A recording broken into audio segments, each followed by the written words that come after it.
اذان نیوز محترم لیدونکو السلام علیکم. نن بیا درته د یو ښکلي خبر سره حاضر یو. د ورېښمو په نوم لار له 80 کلونو څخه وروسته چې چین له افغانستان سره نښلوي، د اسلامي امارت له لوري پرې کار شروع شو.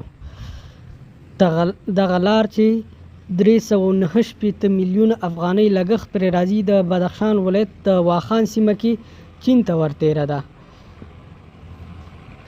دغه سړک به 15 متره پلنوالی ولري او 50 کیلومتره به اوږدوالی ولري.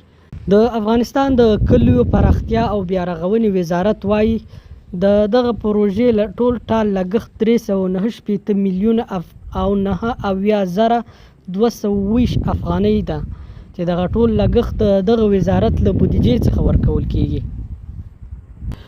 دغه سړک چې د افغانستان او چین ترمنځ د 80 کلونو څخه وروسته د سوداګرۍ د پیل لپاره یو غوره فرصت ده، ترڅو افغانستان له چین سره خپلې سوداګرۍ ته پراختیا ورکړي.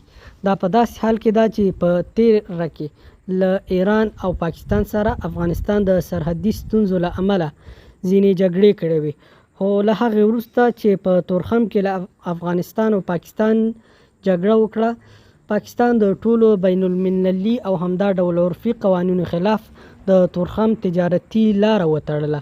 دغه لاره چې 10 ورځې تړلې وه، افغان سوداګر او همدا ډول افغان بزګرانو ته یې درانه زیانونه واړول.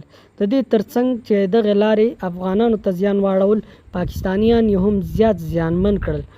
د دې لپاره چې د افغانستان راتلونکي لپاره د دغه ډول ننګونو څخه بچ شي، اسلامي امارت دا وپتیله چې د واخان له لارې چین سره افغانستان وصل کړي.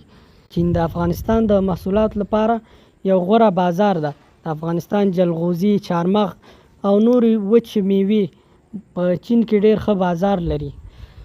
د اذان نیوز محترمو لیدونکو، مننه چې تر دې دمه وئ راسره. الله مو کامیاب لره.